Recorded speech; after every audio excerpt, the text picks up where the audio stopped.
Bonsoir tout le monde, bienvenue à cette nouvelle entrevue de Tout le monde peut écrire. Ce soir, nous recevons Viviane Moreau, qui pour moi a d'abord été une autrice, puis après ça j'ai appris qu'elle était aussi la graphiste qui avait travaillé sur les très beaux livres que j'avais publiés chez De Mortagne. Puis après ça, en parlant avec elle, ok, elle fait de l'édition aussi. Et puis là, mon Dieu, ben là, ça n'a plus de fin finalement. Puis là, quand on a préparé cette entrevue-là, j'ai dit, peux-tu me faire une liste de tout ce que tu as fait, puis une liste incroyable qui a fait que je me suis dit, parfait, l'entrevue, il faut que ce soit, regardez là, c'est toujours possible de vivre de l'édition au Québec. Il y a tellement de jobs imaginables dans le milieu de l'édition que si tu aimes les livres vraiment, tu peux trouver ta place assurément, peu importe ce que tu aimes faire comme travail. Et c'est pour ça qu'on reçoit Viviane. Donc, sans plus attendre, Viviane Moreau, tout le monde. Bonjour, bonjour Viviane, bonjour. Merci, Carl. Fait que ça, c'était mon premier pitch. J'ai le goût de déjà commencer avec ma question brise-glace.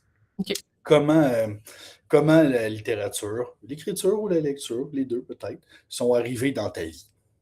Wow! Je pense que moi, je suis une enfant des années 70, puis je ne sais pas si vous pouvez vous imaginer que chez nous, il y avait peut-être 3 livres. Mais ma mère était amoureuse de lecture. Elle avait plein de livres pour elle, mais dans ce temps-là, la littérature jeunesse, c'était pas ce que c'est aujourd'hui. Il y avait peut-être un livre de Bibliothèque Rose, puis deux, trois Tintins qui traînaient, puis bien sûr, des Martines. Mais, j'étais comme pas entourée de livres pour enfants à proprement parler. Puis là, je me suis retrouvée à vivre à l'étranger pendant 3 ans. Mes parents ont eu un contrat, puis on s'est retrouvés en Arabie Saoudite. Puis là, sur le compound, il y avait une bibliothèque. Parce que, dans le fond, c'était plein d'expats, des expatriés. Puis en Arabie Saoudite, je ne sais pas si vous pouvez vous figurer, là, mais il n'y a rien à faire. Il n'y a pas de cinéma, il n'y a pas de... Tu sais, je veux dire, c'est comme... Il n'y a rien comme activité. Fait qu'il y avait la bibliothèque.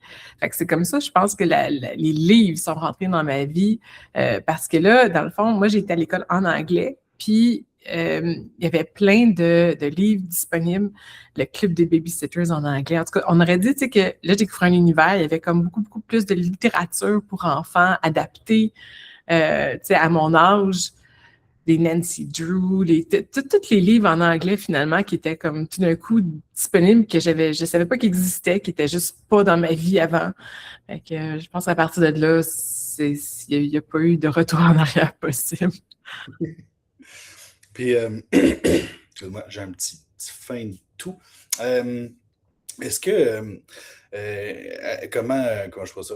Comment t'en es arrivé à écrire un premier bout? Comment es-tu arrivé à écrire ou à raconter, dessiner ta première histoire?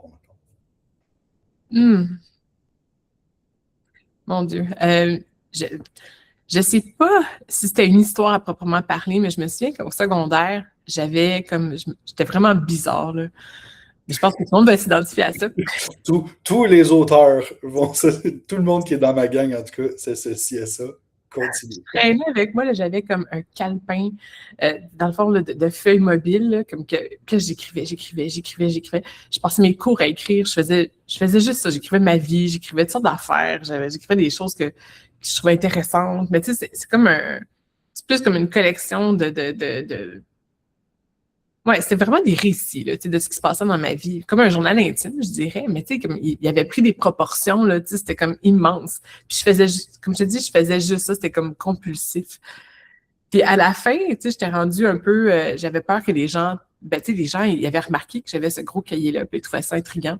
Fait que là, à la fin, je m'étais inventé ma propre écriture, tu sais, comme genre en code, pour pas que si jamais quelqu'un tombait dessus, qui ne puisse pas rien comprendre. Fait que là, il y a des pages et des pages remplies de mystérieux symboles. Puis, ouais. Fait que je pense que c'était ça ma première thérapie d'écriture, là, vraiment intense. Ton premier livre d'énigmes, dans le fond. Genre, non publiable.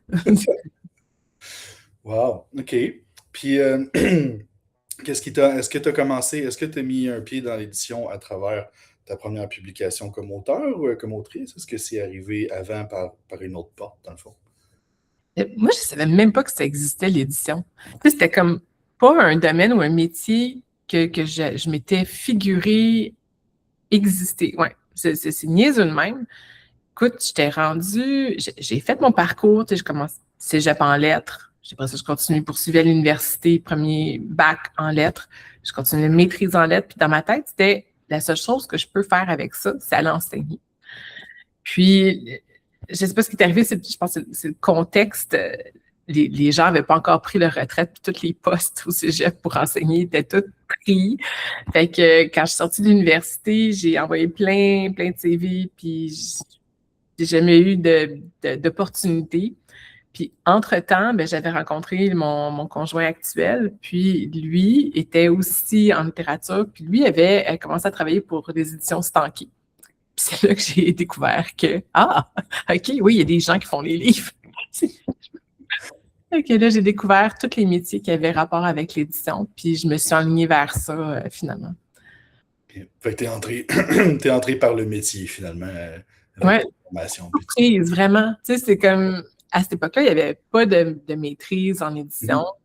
C'était, tu sais, les gens se formaient sur le tas, là. Ceux qui travaillaient en édition, ils apprenaient les autres gens qui étaient là, puis c'était pas structuré comme c'est aujourd'hui. Ah, c'est cool.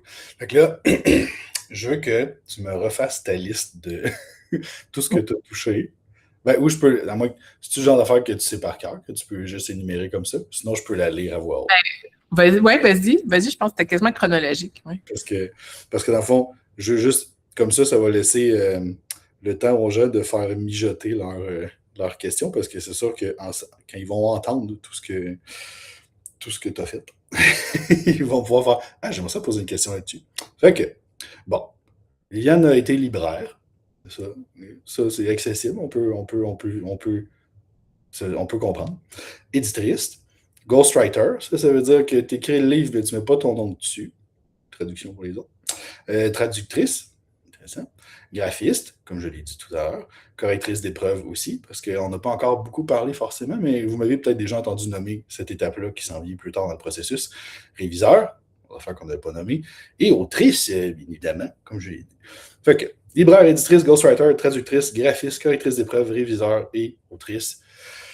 My God. Comme le réflexe que j'avais eu, ça avait été de me dire que tu étais comme un couteau suisse de l'édition. parce que forcément, c'est peut-être pas toutes ces tâches-là qui t'apportent énormément de bonheur, mais à toi tout seul, tu pourrais couvrir le processus presque complet d'un livre, dans le fond. Oui, je pense que peut-être juste la mise en marché par le distributeur que que tu laisses au distributeur, mettons. Au distributeur. Oui, mais sinon, oui, j'ai pas. Puis l'impression, tu sais, j'ai jamais travaillé en imprimerie. J'aurais aimé ça être bibliothécaire aussi. Oui, ça aurait été le fun.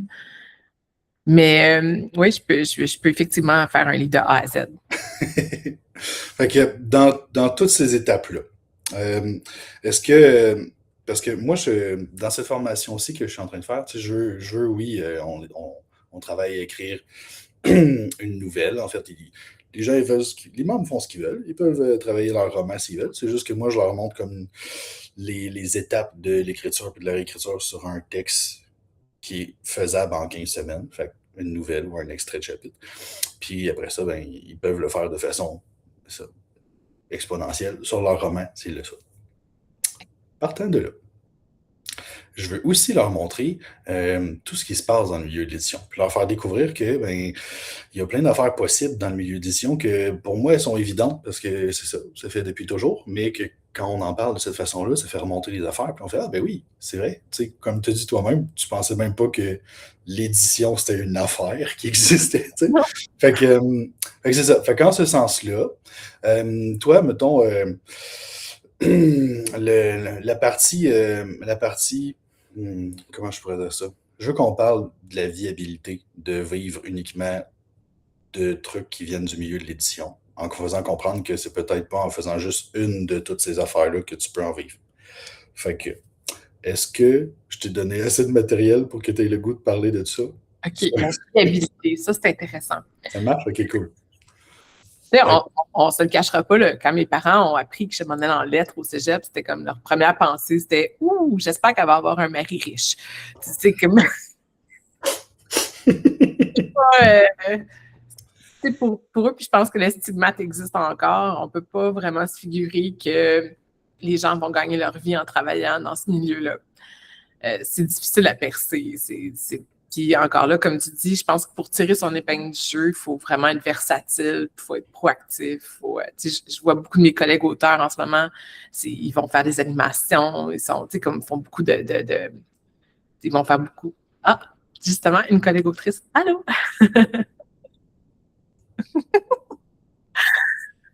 Donc, il faut être très proactif puis s'occuper beaucoup de ses propres réseaux sociaux, donc faire de la promotion, des choses qu'on pensait peut-être pas devoir faire en tant qu'auteur.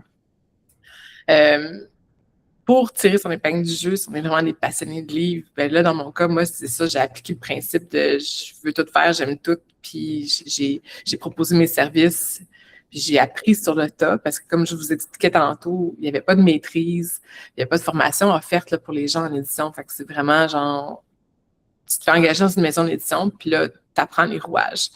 Puis là, à force de voir des correctrices d'épreuves travailler, voir ce qu'eux font comme travail sur les autres manuscrits, ben là, tu apprends. Puis là, ben, de fil en aiguille, j'ai appris tout ce qu'il fallait faire pour corriger un texte, réviser un texte. Puis c'était pas donné, là, c'était vraiment... Ils ne nous montraient pas ça à l'université, simplement. Mais de tous les métiers que j'ai pu toucher, sont toutes le fun. C'est vraiment le fun de travailler un texte, de trouver la virgule manquante, tu sais, comme tous les aspects, que ce soit la révision, la correction des preuves, c'est passionnant. C'est pas nécessairement payant. Ce qui est le plus payant, c'est ce qui est le moins difficile. C'est chiant, là, mais c'est la mise en page. La mise en page, c'est avec les outils, les logiciels qu'on a aujourd'hui, c'est quand même assez facile quand tu sais comment t'y prendre, parce que c'est un livre de 300 pages, mettons avec des notes en bas de page, puis avec des entêtes de chapitres. C'est pas... Tu peux pas juste faire ça si t'as pas les compétences. Faut pas que tu ailles placer les choses à la mitaine. Non, ça va être l'enfer. Mais c'est ça, c'est payant. Le tarif à la page est intéressant. C'est pas quelque chose qui est difficile. Puis en plus, tu as la chance de lire les livres avant qu'ils sortent. Comme aujourd'hui, d'ailleurs, c'était drôle parce que je travaillais sur un certain Enfant de la Lune, tome 2. Ouah! Il y a un auteur un peu pété qui m'a demandé de mettre une face de citrouille sur la Lune. Ça va-tu marcher? C'est cool? C'est super cute. C'est hot, hein? Ouais. Oui. Fait que pour ceux qui ne comprennent pas, dans le tome 2 des Enfants de la Lune que j'écris avec Prisca Poirier, il y a un chapitre qui se passe le jour d'Halloween. Bon, de se cacher, ça veut pas entendre. Ce sera pas long. Puis j'ai rajouté une twist dans le livre, c'est que il y a toujours dans le coin la Lune ou la Terre pour dire si les enfants sont sur la Lune ou sur la Terre. Puis là, ben, pour le chapitre d'Halloween, j'ai fait hey, on peut-tu comme mettre des yeux et une bouche de citrouille sur la Terre, genre, comme faire Halloween? Ça va? Comme un genre un Easter egg, mais un petit. Oui. Quelque chose de fun. C'est ça. Je me dis, je savais que c'était Viviane qui était là-dessus. Puis Viviane est tout le temps partante pour des affaires comme un peu spéciales parce que Cobaye, Benoît, c'est un de ceux qui est le plus éclaté de la gang en termes de graphisme. C'est aussi Viviane qui avait travaillé, c'est ça qui m'avait fait des belles affaires. Ça a été bien le fun. Ouais, ça avait été l'ouvrage, les Cobayes, avec tout le graphisme derrière c'est comme c'était des documents là, de médecins, puis des trucs légaux. Oh my God, c'était quelque chose. Ça. Ouais. Puis moi, Benoît, il notait tout dans des cahiers, ses idées de films, puis ça, puis il déchirait les pages, puis fait que tu m'avais fait deux types de feuilles de notes différentes qu'il y avait dans le cahier, puis tout ça. C'était vraiment très cool, très cool. C'est beau. C'est une belle, cette créativité-là, quel jeu te donne un éditeur quand il arrive des affaires comme ça? Je pense que je surprends les éditeurs parce que, ils vont me dire, voici ce qu'on a en tête. Moi, j'aime tellement mon travail. J'aime tellement ça. Puis, je suis tellement fière de mes collègues auteurs qui font des livres, tout ça, que je me donne all in. Par exemple, mettons, pour des enfants de la Lune encore, toi puis Prisca, vous vouliez avoir une police de caractère, que le A, c'est pas un A comme ça, mais c'est un A, comme plus facile à lire pour les enfants. Puis je connaissais déjà Prisca parce qu'elle a fait des livres sur la dyslexie. Je savais que c'était une préoccupation qu'elle avait. Puis qu'on avait déjà réussi à trouver une police pas très belle, mais vraiment adaptée pour. Fait que on ne pouvait pas se servir de cette police-là, elle était pas bonne. Mais j'ai passé des heures à checker les polices pour essayer de trouver la police que le bon a, mais que le reste des autres lettres sont lisibles. Parce que des fois, c'est ça, c'est que tu tombes sur un alphabet le J va être vraiment weird. Puis là, tu peux pas te servir de ça dans un livre de 300 pages, tu sais, comme les gens vont bugger à chaque fois qu'ils voient le J. Fait que, non, comme je te dis, j'ai souvent des commandes. Comme là, il y avait la commande de trouver cette police de caractère-là avec un A. Mais tu sais, je me limite pas à ça. Je vais toujours aller comme au-delà pour que parce que après ça, je suis fière de ces produits-là. Tu sais, c'est moi il y a un peu de moi dans tous ces romans-là. Puis ouais. Fait que j'ai de la latitude, c'est sûr, de la part des éditions de Mortagne. Ça fait plus de 20 ans qu'on collabore. Fait qu'ils ont tendance même à me proposer des projets plus compliqués. Des fois, c'est ouf. J'aime bien ça quand ils me donnent aussi des projets faciles, des romans comme Monsieur de Mary-Lou Addison, qui se lisent comme ouh! C'est vraiment facile à mettre en page, puis en plus, c'est agréable à lire, puis mais c'est ça, des fois, il y a des boîtes à outils, puis des trucs avec des tableaux, c'est compliqué, mais ouais, non, je mets vraiment mon 100%. C'est ça, c'est quand même payant. C'est une façon de gagner ma vie en travaillant sur des livres. Fait que je sais pas si ça peut inciter à aller suivre des cours en graphisme. En fait, il y a des gens, là, je pense qu'elle n'est pas là, mais comme il y a du monde qui ont fait graphisme puis qui là, ils ont le goût de passer à autre chose, ils ont le goût de passer à l'écriture, justement. Fait que, c'est ça. Maud, ta main est disparue. Je sais pas si. Ok, parfait. Oui, fait que j'allais dire, qu'est-ce que j'allais dire? On parlait de ça, le graphiste. Ah oui, c'est ça. Fait que, bon, graphiste, c'est ça. Fait que c'est probablement une des parties majeures de ton salaire, je suppose. Ouais. C'est comme bon. Sauf que, ben, t'es aussi autrice, puis c'est aussi une passion, puis c'est aussi quelque chose que je suppose tu veux continuer de faire grandir. Je sais pas si, ou toi, t'es comme, moi, je suis satisfait de ma carrière, je ne veux plus qu'elle s'améliore, je veux que ça reste comme ça. Ou tu continues quand même d'investir du temps là-dedans. Fait que t'as comme, même si t'es dans l'édition tout le temps, il faut que tu choisisses combien de temps t'accordes à l'écriture, puis combien de temps t'accordes au reste. Comment tu gères ça, toi? Oui, c'est intéressant, parce que comme tu peux t'en douter, c'est une question de viabilité. Tu sais, juste vivre de sa plume au Québec, il y en a pas une grande gang qui réussissent à faire ça. Puis encore là, je ne sais pas s'ils arrivent à le faire confortablement. Tu sais, moi, je pense que je me suis toujours dit, je vais écrire quand je vais être rendue à la retraite. Puis on aurait dit que j'avais pas l'intention de me mettre à écrire avant parce que tu sais, j'étais trop occupée. Puis là, finalement, c'est ça, c'est les éditeurs qui m'ont comme mis des projets dans les pattes. Puis c'est sûr, la pandémie, elle a aidé parce que là, j'avais tout d'un coup plein de temps libre. Fait que j'ai décidé d'écrire un roman pendant la pandémie. Puis là, on dirait que c'est comme les choses s'enchaînent. Puis effectivement, je ne sais pas pourquoi tu soulèves ça, mais c'est un questionnement que j'ai. En ce moment, je veux laisser plus de place à l'écriture, comme si justement je me préparais à transitionner vers la retraite. Mais ceci dit, j'aime vraiment ce que je fais. Fait que, tu sais, je me vois pas arrêter, mais il va peut-être falloir que je rebalance, peut-être, effectivement, donner plus de place à l'écriture. Les salons du livre aussi, j'aime vraiment ça. Ça, on me paye pour ça parce que je m'occupe du kiosque des éditeurs réunis puis des éditions JCL. Fait que ça, je trouve ça le fun. Ça me permet de côtoyer mes collègues auteurs puis de me ressourcer, de vendre des livres. On dirait que là, j'arrive à toucher mon métier de libraire dont je m'ennuie, puis ouais, c'est ça, faire du brainstorming avec des collègues auteurs. Les salons du livre, j'aimerais ça garder ça en même temps. Ouais. Mais effectivement, de toute façon, les gens me disent souvent que je pose des questions qui les forcent à, à faire Ah, j'avoue que. Fait que mais on a une question. Ariane voulait savoir est-ce que tu as travaillé sur les destinations extrêmes aussi?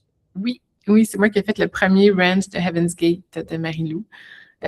Dans le fond, Elle les adore. Elle fait dire qu'elle les adore. c'est pas moi qui les ai toutes faites parce que là, j'ai fait dans le fond la grille graphique. C'est moi qui ai fait la première grille, qui a fait les premiers. Dans celui de Marie-Lou, justement, il y avait des pages Internet, tu sais, comme on mettait plus la table. Je pense pas que toutes les destinations extrêmes ont ces particularités-là. peut-être toi, Carl, tu connais mieux que moi, parce que dans le fond, c'est pas moi qui les ai toutes faites par la suite. Ils en ont dispatché à d'autres graphistes. Mais c'est dans le fond, moi, je m'étais un peu fiée à Cobaye. Je savais que c'était un petit peu une espèce de collection similaire. Fait que j'avais comme mis des petits... c'est le fun, quand tu feuillettes un livre, puis il y a comme... On parle d'un document, puis là, tu le vois, le document. C'est le fun, que ce soit comme un vrai site web. Je pense dans Destination Extrême, il y avait-tu même des pages de journaux, ou ça, je me trompe encore avec Cobaye? Parce que je les ai pas toutes, je les ai vraiment pas toutes vues, les destinations extrêmes. Ça a poussé sans bon sens, cette affaire-là. Ça n'a pas d'allure. Quel beau succès. Oui. Puis, on a Maud aussi qui est pas sûr d'avoir compris. Est-ce que tu as une formation en graphiste, dans le fond, ou c'est finalement juste à force après 20 ans, tu es devenu. Oui, c'est ça. J'ai pas de formation en graphisme. Comme je vous dis, à part, dans le fond, j'ai une maîtrise en littérature, mais il n'y avait pas de formation en graphisme. Quand j'ai commencé à travailler en édition, c'était sur Quark Express, puis même, je pense que le gars qui faisait les mises en page, c'est ça. Il y avait peu de gens qui faisaient de la mise en page. Fait que là, moi et mon conjoint, on travaillait en édition. Lui était chez Stanky, moi, j'étais aux éditions Saint-Martin. Fait que là, on faisait affaire avec des pigistes. Il y avait un certain monsieur Demers mythique avec une belle perruque qui arrivait de Québec à toutes les semaines. Puis là, il faisait le tour des éditeurs, puis il ramassait les projets. Puis là, il repartait à Québec, puis il revenait. Puis là, il ramassait les projets, c'était comme des documents papier à cette époque-là, puis il nous ramenait ça. Puis là, nous, on il faisait travailler, mettait les corrections. C'était comme... Non, je pense que c'était comme informatisé, là, c'était sur l'informatique. Mais le gars, il faisait la pièce. Je voyais ça passer. Moi, mon chum était comme tabarnak, 1000 pièces pour telle affaire. Tu sais, là, sérieux, là, c'était. Déjà, là, je parlais il y a 30 ans, là, c'était lucratif faire de la mise en page. Il avait comme flairé. Le gars, il avait zéro formation non plus. Je pense qu'il faisait. Il avait une formation, il était DJ avant, là, tu sais. Puis là, tout d'un coup, il faisait des mises en page pour les maisons d'édition. C'était. Mon chum, qu'est-ce que tu pensais qu'on a dit? On va en faire nous autres ici. Fait qu'on a commencé à faire ça les fins de semaine sur l'équipement de nos deux patrons, tu sais. À un moment donné, mon patron chez Saint-Martin, il est arrivé puis il s'est rendu compte, tu sais, que je faisais des mises en page after hours. Puis il était comme pas à l'aise, il était pas comme content. Puis là, maintenant, avec le recul, tu sais, j'ai 50 ans, là, je réalise que, ouais, c'était peut-être pas super cool, tu sais. La fille, elle faisait des contrats, mais sur l'équipement, tu sais, du bureau, pour d'autres, tu sais, d'autres employeurs. Mais c'est ça, c'est qu'on s'est vraiment auto-appris les logiciels. Puis, en quelque sorte, nos employeurs ont été gagnants parce qu'en faisant ça, on est devenu plus compétents, tu comprends? Là, on allait voir nos employeurs et on leur a dit « Hey, non, on donne plus la job à M. Demers, là. C'est comme, on peut le faire à l'interne, ça n'a pas de sens. Là. Lui, là, il fait le gros cash, qu'est-ce que c'est ça? » Fait que, ouais, c'était un peu comme ça que ça a commencé. Fait qu'on s'est auto-formé sur Quark Express. Puis là, par la suite, il y a peut-être genre 15 ans, à un moment donné, il y a une transition vers InDesign, que j'imagine tout le monde connaît. Fait que, puis ça encore là, je me l'ai juste auto-appris sur le tas. Comme les fonctionnalités étaient à peu près les mêmes que Quark Express. C'était pas si difficile. Mais alors, c'est comme ça que je suis arrivée à faire du graphisme. Sans avoir quelqu'un remplir des contrats de 1000 $.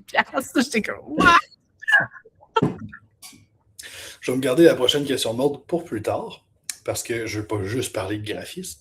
Là, c'est qu'on a parlé de ce qui était payant, Ouais. mais là, on a des auteurs, là. Fait que... Parlons de la partie écriture. Le ghostwriting, c'est quelque chose qui m'a été proposé déjà, puis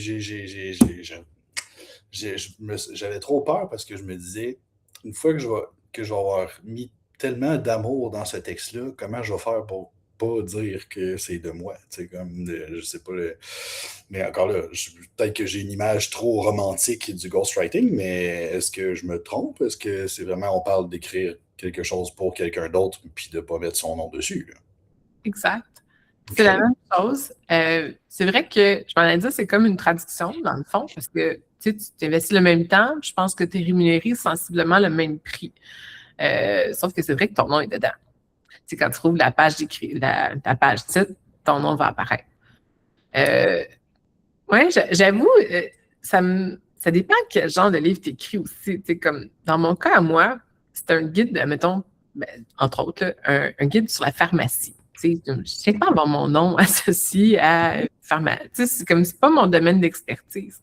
L'affaire, c'est que la maudine a gagné un prix avec son livre. Ben, bravo! Son J'ai du nom, bon travail. ils ont donné un prix pour son... Puis elle, ouais, elle a accepté le prix. Ben, ça aurait été meilleur qu'elle accepte pas le prix, mais je veux dire, c'est cool, là.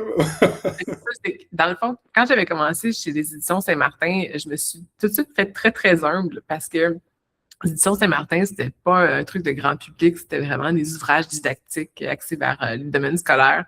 Puis je travaillais avec des gens que, tu sais, leur expertise, c'était la sociologie ou le Twina ou, tu sais, des affaires comme pétées, comme, puis ils faisaient des guides pour les étudiants. Il fallait que ça soit lisible, il fallait que ça soit compréhensible. Eux avaient l'expertise de leur domaine, puis moi, j'apportais l'expertise de la langue, tu sais, que ça soit compréhensible. Fait que j'étais comme, j'étais habituée à travailler avec des gens que ils ont de la misère à communiquer.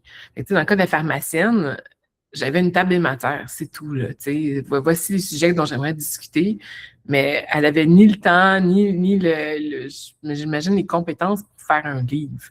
Mais il y avait comme une volonté à l'interne de la maison d'édition d'avoir ce livre-là de cette personne-là. Fait que, dans ce temps-là, c'est tu fais affaire à une ghostwriter parce que pas faire le livre, c'était pas une option. Il fallait faire le livre. Puis, ben, c'est ça, c'est une question. Peut-être que toi, je veux pas dire que c'est pas une question d'ego, je pense que c'est de la reconnaissance ou de la fierté. C'est sûr que là, il faut que tu te mettes tout ça de côté. Là, vraiment, c'est un contrat. Puis, c'est pas pire que de faire de la révision, je trouve, ou tu sais, tu vas travailler le texte de quelqu'un d'autre, puis tu n'auras peut-être pas la reconnaissance. C'est pas tout le monde qui met les gens dans les remerciements, là. Ouais, tu fais une souris. Ouais, moi, c'est ça. J'ai toujours trouvé ça important, mais là, j'ai décidé de mettre mes culottes à partir de maintenant, là. Fait que oui, maintenant, dans tous mes livres, je vais nommer tout le monde tout le temps parce que je trouve ça n'a pas de bon sens. Puis à toutes les fois que les gens ne sachent pas c'est qui a permis que ce livre-là soit aussi beau, puis aussi le fun, puis aussi agréable que ça, je trouve que c'est horrible. Je trouve que c'est important que tout le monde le sache. Fait que- Il y a une grosse équipe, c'est vrai, derrière. Moins grosse que, admettons, dans un film. Puis, tu sais, dans le film, ils nomment tout le monde, là, même la fille qui a fait le buffet. Ça n'a pas de sens. Ouais. Même ceux qui n'étaient pas là, tu sais, ils disent le Greenpeace sont d'accord avec ce qu'on a fait, tu sais, comme ils disent tout. Il va falloir commencer. Il va falloir commencer quelque part avec ça. Puis la traduction. Comment quelqu'un aujourd'hui peut se retrouver à faire des petits contrats de traduction ici et là? Je suppose en fiction. C'est-tu en fiction ou si c'était des ouvrages? Mais c'est aussi, je trouve ça intéressant parce que c'est différent. C'est comme, c'est l'histoire de quelqu'un d'autre. Fait que t'as pas de casser la tête à trouver le scénario, à rimer les personnages. Tout ce que tu fais, c'est écrire. C'est cathartique. Je sais pas comment, en anglais, il y a cette expression-là, c'est thérapeutique. Dans le fond, tu passes ta journée à écrire, à pondre des phrases, puis à être dans le bonheur des mots, mais sans avoir la pression de construire une histoire qui se tient. Je sais pas si vous me comprenez. Fait que pour moi, la traduction, je trouve ça vraiment le fun. C'est quand même moyennement payant. Ça prend beaucoup de temps, là, mais je pense que le fait que ce soit aussi agréable, ça compense. Tu sais, comme, pour moi, il y a ça. C'est pas aussi payant, mettons, du graphisme, mais au moins, je trouve ça agréable de travailler les mots. Puis, en plus, s'il y en a qui ont des talents de traduction, c'est que tu peux les inscrire aussi au DPP, le fameux droit du prêt public, auquel tous les auteurs s'inscrivent quand ils publient. Puis là, tu reçois à chaque année des ristournes pour la présence de tes livres en bibliothèque. Là, je ne sais pas si je dis des affaires que vous savez déjà, là, mais dans le cas de la traduction, c'est 50% tu peux percevoir 50% de ce que tu recevrais en tant qu'auteur. Fait que ça aussi, c'est comme ça continue de donner. sais, c'était comme un contrat que j'ai fait, mettons, il y a 5 ans, mais je continue à recevoir des sous. Puis, je suis fière de ces projets-là. Je suis fière parce que, veux pas, en tant qu'auteur, j'ai comme une voix. Puis, souvent, ma voix va paraître dans les œuvres que je traduis. Je pense qu'on pourrait reconnaître Viviane Moreau là-dedans. Là, je vais avoir mes tocs, puis j'ai sûrement certaines images que j'utilise plus souvent que d'autres. Je pense que, ouais, je mets beaucoup de mien dans les traductions. Fait que je suis comme fière de ces projets-là aussi. C'est cool, c'est le fun. Puis est-ce que c'est toujours des projets que, ben là, probablement qu'aujourd'hui, oui, hein, qu'aujourd'hui, ça doit souvent être des projets que l'éditeur fait comme, veux-tu traduire ça, puis ça, Ouais. mais est-ce que ça t'est arrivé, toi, d'approcher des auteurs ou les éditeurs d'un auteur pour faire, je veux traduire ça en Et non, français? il faut qu'il y ait un contrat à la clé. J'ai une amie auteure, justement, qui me disait, hey, ça sera le fun, mon livre, tout ça, on devrait s'associer. Puis je suis d'accord, si j'avais tout le temps du monde, je traduirais tous les livres de tous mes amis. Parce que c'est vrai qu'il y a du bon stock qui se fait au Québec. Puis Colin, sincèrement, là, c'est enregistré, ça, là? Oui. Vas-tu pas couper ce bout-là? Je voulais juste dire qu'il y a des livres que je traduis, là, c'est des livres américains qui se sont vendus à des milliers, milliers, milliers de copies. Puis comme, c'est pas bon. C'est pas aussi bon que les livres qu'on fait ici au Québec. C'est comme, on dirait ils pissent la copie. Tu sais, l'expression, là, c'est, on dirait que la personne, elle a été payée. Peux-tu me pondre 50 000 mots? Sérieux, j'en reviens pas. Des fois, ça ni queue ni tête, ça va nulle part. C'est comme si j'assistais à un souper meurtre et mystère pendant genre, tu sais, rien qui tient la route, ça va nulle part. Il n'y a pas de punch. Mais c'est ça, c'est vendu à des millions d'exemplaires, fait qu'on va le traduire. Wow! C'est comme, hey, imagine-nous si on inondait le marché américain avec les méchants bons romans que nous, on fait ici au Québec. Ça ne serait pas d'allure. Fait que, ouais, peut-être un projet. Si je gagne le million, là, je me mets à traduire des livres de Martine de Bonté-Chartrand. Puis... C'est bon, on tient Ouais. ça. Puis on retient que Martine de Bonté-Chartrand, c'est le genre de livre que Ben, tu peux le côté Québec. Cozy Mystery, là, je suis désolée, là, c'est pas mal meilleur que ce que j'ai eu à traduire, en tout cas. Cool. On retient ça, mais non, mais c'est super intéressant. Tu coupes Comment? ce bout-là. Écoute, ce que je peux faire, c'est ne pas le mettre sur YouTube, Ben, mais faire le montage de cette vidéo-là pour ça. ben chier, là, c'est pas grave. Mais un jour, tu sais, la communauté, tout ça, ça va rapporter de l'argent, je vais pouvoir payer du monde, faire le montage, puis tout. Fait que là, oui, à ce moment-là, je te ferai ça. Je serai une note pour ça. OK. Fait que, on a dit. Ghostwriter, traductrice, graphiste. Est-ce que comme auteur, quand on est. Ok, non, je vais commencer par le premier jet. Je vais parler du premier jet. Je vais parler de la V1. Je vais parler de la première fois que tout sort. Premièrement, est-ce que tu fais des plans, toi? Ah oui. Ah oui. Ah, ça me prend un plan. Okay. Ça me prend absolument un plan. Puis, le plan, on s'entend, là, ça ne tient pas sur une page. Là. Ça tient sur, mettons, 18 pages. Je suis un peu intense avec mes plans. Mais après ça, l'écriture, ça y va, là. Je veux dire, tout est là. Des fois, je vais même avoir dans mes plans, il va même avoir comme un bout de dialogue qui va popper, puis là, je vais tout de suite le mettre, tu sais, comme, OK, envoyer dans le plan. Mais c'est ça, c'est de structurer en très court résumé les chapitres. Parce que c'est plus facile d'avoir une vue d'ensemble. Parce que sinon, si tu es rendu à page 100 de ton manuscrit, les chansons que tu te relis pas à chaque fois, hein, parce que sinon, tu n'avances pas vite, le relire 100 pages, puis le relire 102 pages, puis le relire. Fait que, tu sais, là, tu sais plus exactement ce qui s'est passé au chapitre 1.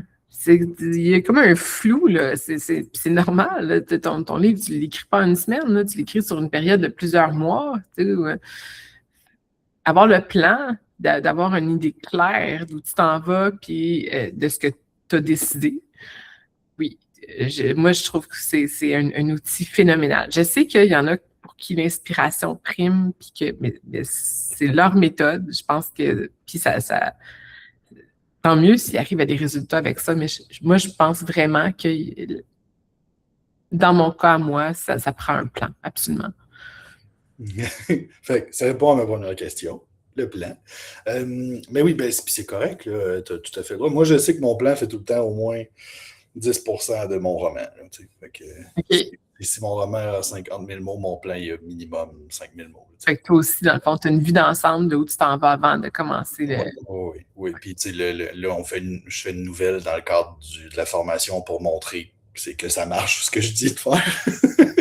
Puis, tu sais, puis ben, mon plan a plus de 3000 mots, alors que la nouvelle est supposée avoir juste 5000 mots. Fait que, je sais pas, ça va. Peut-être que je vais dépasser le nombre de mots que j'ai dit de pas dépasser. Fait que, je vais donner l'exemple en étant. Juste pour parler du plan, je voulais juste préciser aux aspirants auteurs ici que le plan est aussi un outil très pertinent quand vous travaillez avec un éditeur. Ça va les rassurer beaucoup d'avoir votre plan. Tu sais, jamais un éditeur va vouloir signer un projet sur juste genre « j'ai une bonne idée ». Non, c'est comme c'est un bon outil à avoir dans sa manche. C'est dur à faire. Puis je pense que la pire chose pour un auteur, c'est pas le plan, c'est vraiment la C4, là, de résumer ton livre en 3 lignes. Mais le plan, je pense que c'est. Parce que ceux qui sont réfractaires, je vous invite à penser à le partenariat que vous allez bâtir avec votre éditeur futur. Puis, ben c'est ça, les éditeurs, eux autres, ils aiment bien savoir à l'avance dans quoi ils s'embarquent. Puis, tu sais, avant de signer un contrat, un plan, ça les enligne en titi. C'est une bonne merci pour ce petit conseil supplémentaire qui nous vient de quelqu'un qui sait de quoi elle parle parce qu'elle a fait d'édition aussi. Elle est à sa place. OK. Premier jet. On est beaucoup dans le premier jet. Mon objectif avec cette formation-là, c'était d'amener tout le monde à avoir une V1 complète. En tout cas, tout ce qu'il te faut pour que c'est ça, tu as pratiquement ta V1 si tu remets toutes tes bouts ensemble. T'sais. Mon but, c'était ça, en 15 semaines. À date, ça va bien.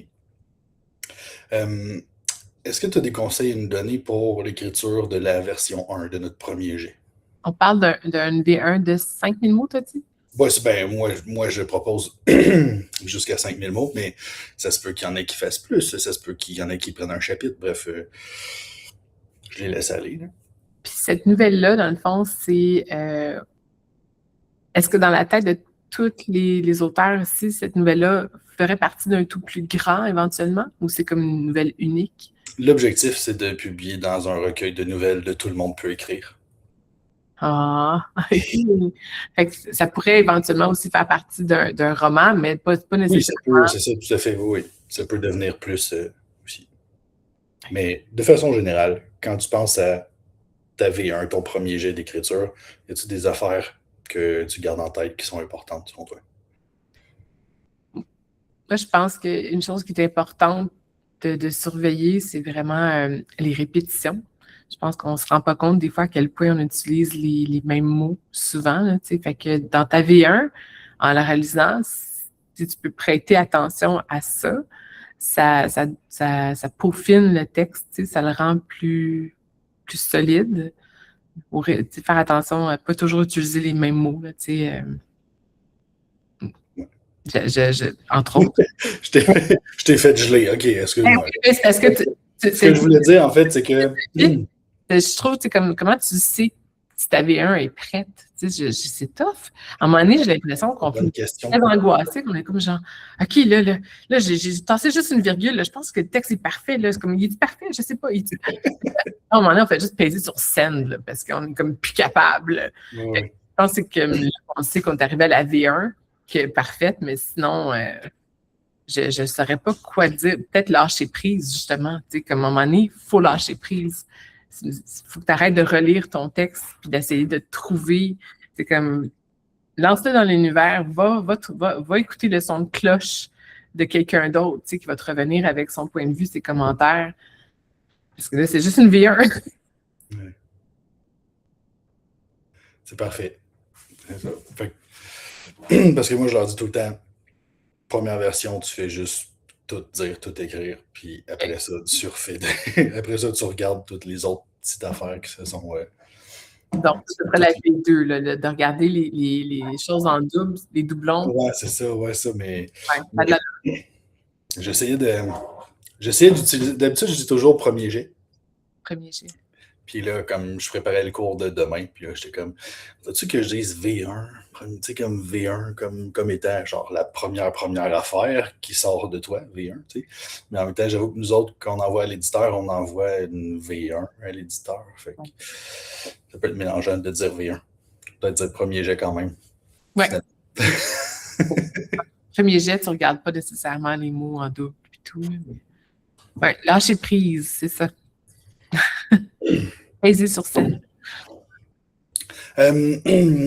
J'aimerais t'entendre aussi, parce que là, je continue de parler un peu d'écriture. Il nous reste 20 minutes. Il nous reste 20 minutes. Commencez à penser si vous avez des questions que vous voudriez poser dans les commentaires ou en levant la main pour apparaître sur l'enregistrement qui sera censuré éventuellement de Viviane. Est-ce que quand tu écris, est-ce que tu as un. Je sais pas, je veux pas dire. Ouais, je vais le dire des deux façons. Est-ce que tu as une partie de l'écriture que tu aimes plus? Genre, mais pas. Je parle des étapes, je parle pendant que tu es en train d'écrire. Est-ce que, exemple, les moments où tu embarques sur un dialogue, ou tu embarques sur une description, ou tu embarques sur. Est-ce qu'il y a un de ces moments-là dans l'écriture qui te fait triper plus qu'un autre, mettons? Les dialogues, c'est le fun. Parce que là, on dirait que, tu sais, les personnages que t'as mis en scène, là, tout d'un coup, ils s'animent, puis là, tu peux leur mettre des mots dans la bouche, puis peut-être même aussi, peut-être des fois même, c'est des bribes de conversation que tu as déjà eues, puis tu peux vraiment personnaliser. Tu sais, il peut y avoir plein de clins d'œil là, qui se font à travers les dialogues. Tu sais, moi, j'ai une cousine super colorée, là, puis je l'ai vue en fin de semaine, puis elle m'a dit une expression bizarre, comme genre, ça monte comme dans la face d'un singe, en tout cas, une espèce d'expression bizarre que apparemment mes autres cousines connaissaient, en voulant dire, tu sais, que la pente, elle monte à pic. Moi, j'avais jamais entendu ça. Là, j'étais comme, OK, il faut absolument que j'intègre ça. C'est clair, ça va être dans un dialogue, là. Une expression bizarre, fuckée. Fait que oui, c'est le fun, les dialogues. On dirait que ça donne un peu plus de latitude puis de liberté. Les personnages deviennent plus colorés là, grâce à c'est ça, des expressions niaiseuses comme ça. Est-ce que vous la connaissez, vous, cette expression-là? Ça monte comme dans la face d'un singe. Bon, ben, ça a l'air que oui. Il y a du monde que oui. OK. Ben, c'est fun d'en savoir. On va faire une petite recherche là-dessus. Est-ce que ça t'arrive de frapper dessus? Parce que là, on a pogné, nous autres, on est rendu ça va être c'est la 10e semaine de la formation cette semaine. Puis je te dirais que la semaine passée, l'autre d'avant peut-être, il y a plusieurs personnes dans le groupe qui ont pogné un creux, une espèce de creux de mi-temps un peu d'écriture.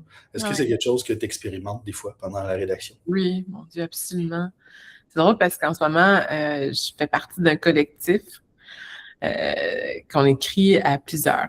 Puis, c'est généralisé, là, mais tout le monde est tout en train de s'excuser parce qu'ils prennent du retard, puis je m'excuse, puis je suis pas à la hauteur. Tu sais, comme les gens sentent qu'ils sont comme pas à la hauteur, qu'ils travaillent pas assez vite, qu'ils sont comme en train de retarder le groupe, puis tu sais, tout le monde se fait toujours très rassurant, genre, regardez, tout le monde travaille à son rythme, c'est correct, c'est normal. Mais oui, effectivement, je pense que collectivement, en tant qu'auteur, on vit tout ça, l'espèce de creux. Pas juste le manque de temps, des fois, c'est carrément là. Tu sais, quand on décide qu'on s'assoit pour écrire, je pense qu'il faut qu'on soit dans un mindset, un état d'esprit particulier, tu sais, parce qu'on se donne. On se donne vraiment beaucoup, là. On va aller chercher nos émotions, on va aller chercher notre passé, notre vécu, on va s'asseoir sur toutes sortes d'affaires. Tu peux pas faire ça juste entre un craft dinner puis une brassée de lavage, là. Tu sais, c'est comme, faut vraiment que tu sois, tu sais, comme, oui, fait que je pense que c'est normal d'avoir un creux puis de sentir qu'on n'est pas disponible pour écrire. C'est vraiment ça, c'est une question de disponibilité. Puis je pense qu'il faut se donner la place. Puis faut pas qu'on se batte en plus, qu'on se donne des mauvais sentiments parce qu'on n'y arrive pas. Là. Je pense que tout le monde traverse ça. Fait que, ouais, c'est normal, puis on s'encourage entre nous. C'est très beau. Merci. C'est sûr que ça va faire du bien à du monde dans le gang cette semaine d'entendre ça. Mais est-ce que toi, tu as un truc en particulier pour te tirer de cet état-là qui.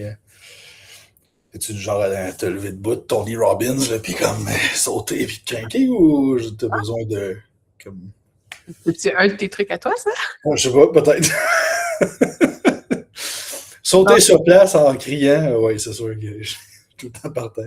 J'ai pas de truc. Okay. Pas de truc. Je pense que c'est vraiment de se donner du temps. Là. Quand on manque de temps, puis je pense que tout le monde ici, personne gagne sa vie en train d'écrire. Fait que c'est clair que ça passe en deuxième lieu, troisième lieu, quatrième lieu. C'est tough. Parce que, en quelque sorte, c'est une passion, on voudrait la mettre en premier. Fait que c'est comme conflictuel. Fait que non, j'ai pas de truc. Mais je pense que ce serait ça, c'est de ne pas oublier que si c'est important, il faut laisser de la place à ça.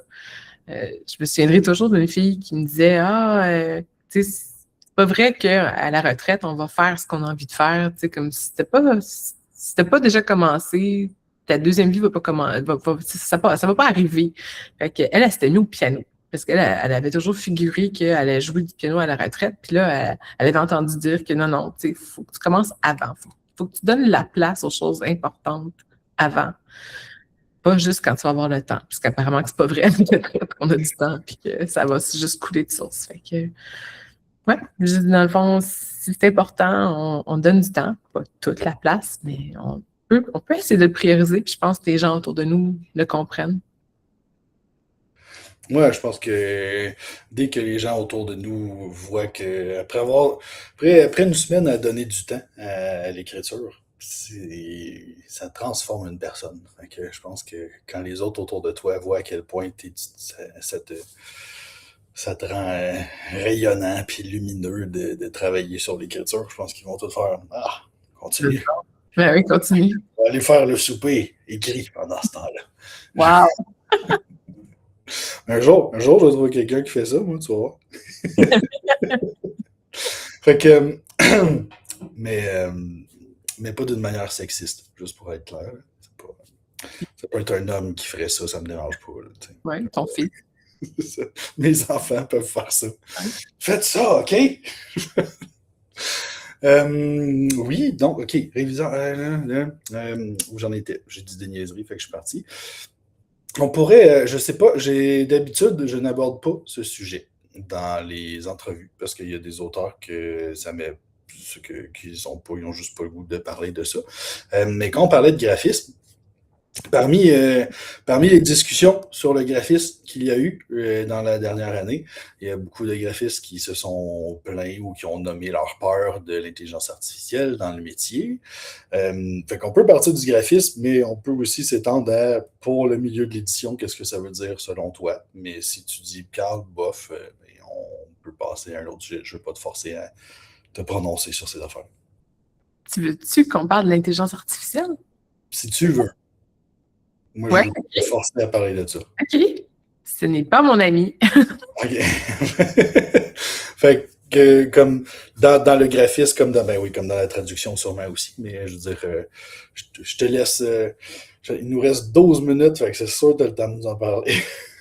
J'avoue, je suis un peu, je sais pas où me situer parce que les outils que j'utilise, là, InDesign, là, c'est de l'intelligence artificielle. Là. Je n'ai pas un petit typographe dans mon ordinateur qui place des petits caractères à la main. Là. C'est vraiment une intelligence artificielle qui m'aide à mettre le texte en page. Fait que là, dans le fond, c'est qu'on est en train de se questionner, genre, OK, la prochaine étape, ça va être que il y aura plus moi, puis que ton texte va magiquement partir. Mais c'est ça, c'est le côté magique que je comprends pas, là. On va vraiment... Tu sais, mettons ta demande de tantôt, là, Carl, de mettre une face d'Halloween dans la lune. Mais à qui tu vas l'envoyer, cette demande-là? Puis, je trouve que c'est une... Oui. Vas-y. Moi, je vois cette demande-là. Fait que là, ma première réflexion, c'est genre, bon, ben, dans Photoshop, il y a des outils de génération automatique. Fait que là, j'ai ouvert l'image de la lune dont on sert. Puis là, j'ai fait le cercle, j'ai demandé, j'ai dit comme, ajoute une face de citrouille d'Halloween. Mais il m'a juste fait une photo de citrouille avec d'Halloween, oui, mais c'est une photo. Il n'avait pas compris que, on parle d'une illustration, mais moi, pas une photo. C'est pas la même chose. Puis, il n'y avait plus la forme ronde. Moi, j'avais sélectionné le rond. Là c'était genre une image. Là, j'ai fait comme, ah, il n'a rien compris. Il ne comprend jamais rien. Fait qu'on est vraiment loin du moment où, là, tout d'un coup, il n'y aura plus d'artistes, puis il n'y aura plus de gens qui vont contribuer parce que, let's face it, il n'est pas assez intelligent. Il comprend pas. Il comprend pas ce que. Il y a des choses de base comme ça, la différence entre une illustration et une photo. Voyons donc. Fait que, ouais, ça me dérange pas. Je pense qu'il y a des outils à notre disposition dont il faut se servir. Mais en même temps, ils sont vraiment loin d'être à point. Moi, je suis pas inquiète. Puis je pense qu'il va toujours avoir de la place pour quelqu'un. Je veux dire, comme le typographe n'existe plus, c'est vrai. Maintenant, il y a une graphiste. Donc là, je pense qu'une évolution naturelle, là, on se craint, là, on a comme peur un peu de l'évolution, mais je pense pas que on va disparaître. Mes parents n'arrêtent pas de nous rabâcher les oreilles avec le fait que le livre va disparaître, le livre va disparaître. Non, le livre électronique, oui, il existe, puis il cohabite très bien avec le livre papier. On a deux marchés maintenant. On a des marchés pour les gens qui veulent lire sur leur liseuse, tout ça. Puis on a encore le marché des gens en livre papier. Puis on a encore besoin de créateurs de contenu. On est encore loin du moment où peut-être que ChatGPT peut nous générer un harlequin, là. Peut-être. Mais je pense qu'on est loin du moment où ce que là, on va pouvoir se dire à ChatGPT, hey, toi, tu connais toutes les tendances, toi, tu le sais maintenant, comme les spicy, pas spicy, vas-y, all in, décide pour nous c'est quoi que les gens vont lire. Je pense qu'on n'est pas, on est loin d'être rendu là. Fait que je suis comme pas trop inquiète par rapport à la place que pourrait prendre à court, moyen terme l'intelligence artificielle dans le métier d'auteur, dans le métier de graphisme, dans le métier même illustrateur. C'est comme, en ce moment, oui, il y a des illustrations générées par l'IA, mais c'est pas à point, là. Fait que, oui, aviez-vous des questions ou des commentaires face à monter? Une main s'est levée, oui. Moi, je posais juste cette question-là parce qu'on en voit des C1 là, qui sont générés par l'intelligence artificielle au complet, là, tu sais. Ouais. Fait que ce côté-là, c'était plus ça qui me... Que moi, je suis pas graphiste du tout, mais je me dis, coudonc, est-ce que les graphistes vont disparaître si les maisons d'édition se mettent à utiliser l'intelligence artificielle au lieu de... Peut-être que oui. Tu sais, comme je vous dis, il y a c'est pas grave. C'est Ouais. passé. Mais est-ce que le livre ou le métier qui entoure l'édition, est-ce que tous ces métiers ont disparu? Non, ils se sont transformés. Ouais, Je ne sais pas qu'est-ce que l'avenir nous réserve, là, mais oui, il y a une transformation en cours. Ouais. Mais tu sais, je dis toujours que il y a un documentaire sur Disney sur les premiers pas de Pixar. Puis il y a une entrevue avec un monsieur qui était animateur 2D à l'époque, puis qui était très respecté, puis tout ça. Puis dans l'entrevue, il est comme l'animation 3D va détruire l'art. Puis c'est comme il n'y aura plus jamais un dessinateur puis un animateur qui va pouvoir vivre de son art, puis tout ça. Puis finalement, on n'a jamais autant engagé d'animateurs 3D qu'aujourd'hui. On a des équipes de 25 personnes qui traitent la poussière dans un jeu vidéo. Je veux dire, on s'entend que t'en as en masse, là, humain, tout ce qu'on fait.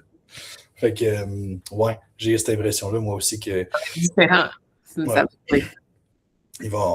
on va avoir besoin de dompteurs d'IA. Les dompteurs d'IA, oui. Ils vont être capables de chevaucher l'IA pour les autres. Ça fait une deuxième question, Maud, ou c'est juste que ça n'a pas rebaissé depuis? Ok, c'est bon, parfait. Oui, fait que je suis content de t'entendre dire ça. J'ai jamais brassé les autres auteurs avec ça. Je me dis peut-être qu'il y en a qui vu qu'ils sont enregistrés ou je sais pas quoi, qui veulent pas dire des affaires, des haies, quoi que ce soit. Mais ouais, non, je suis d'accord avec toi. Moi, je veux dire, pour ce que je suis en train de construire, tous les rendez-vous que je prends, puis tout ça, j'utilise l'intelligence artificielle pour toute la paperasse, puis toutes ces affaires-là. Puis je veux dire, les rares fois où c'est comme, il n'a pas compris, puis il me produit, mettons, un courriel qui veut, tu sais, comme, je fais, non, toi, tu t'occupes pas d'écrire un courriel. C'est mon travail. Toi, tu fais pas ces affaires-là. T'es pas prêt encore à faire ça. Mais, ouais, c'est ça, fait que, non, écrire, c'est sûr qu'il Bref, on écrit beaucoup mieux que ça. Fait que ça me stresse pas partout. Ouais, ouais, c'est sûr que oui. Bon, la machine électrique. Quand la machine. Bon, te fait dire que quand la machine électrique est arrivée, personne ne s'est plaint de la technologie. La machine à laver? Oui, effectivement. C'est sûr. C'est sûr. Personne. Qui sait? Peut-être qu'il y a eu des hommes qui ont fait oui, mais nos femmes ne pourront plus travailler autant qu'avant. Puis ça va dénaturer l'ordre de la vie. Je sais pas. Il y a peut-être des affaires de même qui se sont passées. Hey, 20h25. OK. J'ai droit à une dernière question avant de te laisser t'en aller. Est-ce que tu aurais un conseil à donner à toutes ces personnes-là qui t'écoutent et qui commencent à écrire, puis qui sont à cette étape-là de l'écriture? Fait que comme tu te remets à toi dans tes débuts d'écriture, qu'est-ce que tu aurais aimé te faire dire qui t'aurait permis de continuer? Mais je pense que c'est de ne pas oublier de rester humble, que c'est un travail d'équipe, puis d'accepter que les autres aient un regard différent sur notre travail, puis que tous ces gens-là qui s'impliquent dans la chaîne, dans le processus pour faire en sorte que votre livre, avec votre nom, paraisse en librairie sous forme de livre, tout ça. Ces gens-là le font par passion, eux autres aussi. Puis ils ont intérêt, c'est comme ils vous supportent dans ça, là. Ils sont derrière vous, puis il n'y a pas personne qui a intérêt à vous démolir. Fait que si quelqu'un vous dit « je comprends pas cette phrase-là », prenez-le pas personnel. Cette personne-là le fait parce qu'elle a le même but que vous, dans le fond, c'est que ça soit bon. Fait que de ne pas oublier ça, dans le fond, c'est qu'il y a beaucoup d'acteurs, puis des fois, ça peut vraiment nous brusquer. Je sais, puisque je vis les deux côtés, moi. En tant qu'auteur, il faut que je me laisse me faire dire que mon passage va nulle part ou que. Puis ça brusque, oh mon Dieu, mais oui. Mais des fois, c'est moi aussi qui est placée pour le dire à la personne. Puis je pense que c'est ça, il ne faut pas oublier que c'est un partenariat, qu'on travaille ensemble. Puis n'oubliez pas aussi, là, le jour où vous allez être big, là, OK? Gardez ça en tête aussi. Le partenariat continue. Puis vous êtes seul, vous n'êtes pas tout seul en haut au sommet. Là. Quand vous allez être big, n'oubliez pas, il y a plein de gens en dessous de vous qui vous supportent et qui veulent que ça fonctionne. Fait que, travaillez avec eux. Ouais. Puis mettez les dons des remerciements.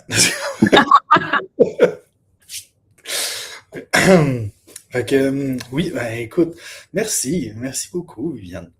Ben, merci à toi, Carl, de cette belle opportunité-là. J'espère avoir la chance de vous voir tout un jour dans un salon du livre prochainement. C'est ça, moi, toutes les fois que je peux, je vais les faire venir. Je vais faire, hey, on va se louer un Airbnb, quelque chose, on va se faire des affaires de fou. Puis, ça va être bien le fun. Bonne chance à toutes vous autres. Fait que merci encore énormément. Merci à tout le monde aussi de vous être joints à nous aujourd'hui. C'était super le fun. J'espère que vous avez apprécié votre rencontre. Merci Viviane. C'est comme, t'étais tellement cool en plus, super relax. C'est vraiment le fun. Les petits emojis, là, c'est vraiment cute. C'est les réactions des gens. C'est vrai, je vais un petit peu, je vais juste dire bye bye enregistrement. Comme ça, on va l'arrêter.